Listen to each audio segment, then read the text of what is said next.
हिंदू धर्म में 9 दिन की नवरात्रि का विशेष महत्व है। इन 9 दिनों में माँ दुर्गा के 9 रूपों की पूजा की जाती है।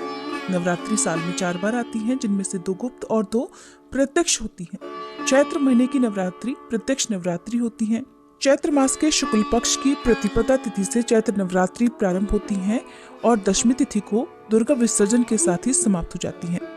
चलिए आपको बताते हैं साल 2024 में चैत्र नवरात्रि कब है, कलश स्थापना का शुभ मुहूर्त क्या रहेगा और अष्टमी नवमी तिथि कब रहेगी। इस बार साल 2024 में 9 अप्रैल मंगलवार से चैत्र नवरात्रि प्रारंभ होगी, जो कि 17 अप्रैल बुधवार को समाप्त हो जाएंगी। नवरात्रि में मंगलवार और शनिवार के दिन माँ का आगमन घोड़े पर होता है, जिसे अशुभ माना जाता है, बहुत ज्यादा शुभ नहीं मानते हैं। ऐसे में इस बार माँ दुर्गा घोड़े पर सवार होकर धरती पर पधारेंगी। कलश स्थापना की तिथि और शुभ मुहूर्त रहेगा 9 अप्रैल मंगलवार को प्रतिपदा तिथि के दिन, जो कि सुबह 6:02 से 10:16 तक का रहेगा। अगर आप इस समय कलश स्थापना ना कर पाए तो अभिजीत मुहूर्त में यानी सुबह 11:57 से दोपहर 12:48 के बीच में भी कलश स्थापना कर सकते हैं। इस बार किसी भी तिथि की गड़बड़ नहीं है। 9 दिन की पूजा करने का पूरा समय मिलेगा। अष्टमी तिथि रहेगी 16 अप्रैल मंगलवार को, नवमी तिथि रहेगी 17 अप्रैल बुधवार को और दशमी तिथि 18 अप्रैल गुरुवार को होगी। दशमी तिथि को नवरात्रि व्रत का पारण और दुर्गा विसर्जन किया जाएगा। इसी के साथ नवरात्रि व्रतों का समापन हो जाएगा। नवरात्रि के ये 9 दिन बहुत ही पवित्र माने जाते हैं।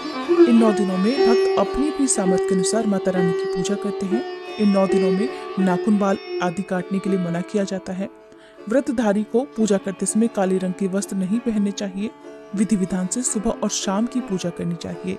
वैसे तो कलश स्थापना करना बहुत ही शुभ माना जाता है। अगर आप किसी कारण से कलश स्थापना नहीं कर पाते हैं तो बिना कलश स्थापना के भी आप नवरात्रि के 9 दिन की पूजा या 9 दिन के उपवास रख सकते हैं। इन 9 दिनों में अखंड ज्योत भी जलाई जाती है, जो कि 9 दिन और 9 रात तक लगातार चलती रहती है। इन 9 दिनों में श्री दुर्गा चालीसा पाठ, श्री दुर्गा सप्तशती का पाठ किया जाता है।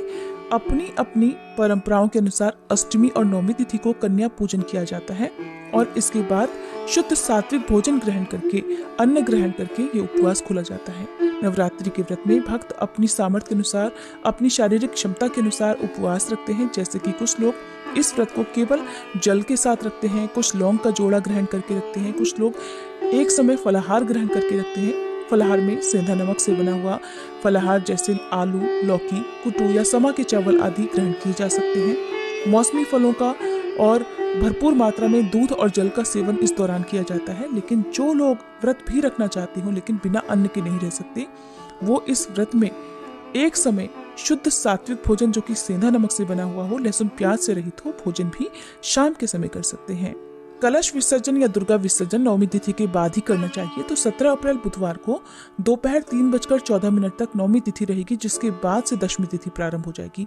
तो ऐसे में आप इस दिन शाम को सूर्यास्त से पहले तक विसर्जन कर सकते हैं। चैत्र के महीने में हमारे चैनल पर लगातार देवी भागवत पुराण की कथाएं सुनाई जाएंगी और नवरात्रि के पूरे 9 दिन तक हमारे चैनल पर आप श्री दुर्गा सप्तशती के पाठ के अलावा 9 दिन की पूजा विधि और कथा की जानकारी भी देख सकते हैं। जानकारी अगर अच्छी लगी हो तो वीडियो को लाइक और चैनल को सब्सक्राइब नहीं किया हो तो प्लीज अभी सब्सक्राइब करके बेल आइकन प्रेस करना मत भूलिएगा।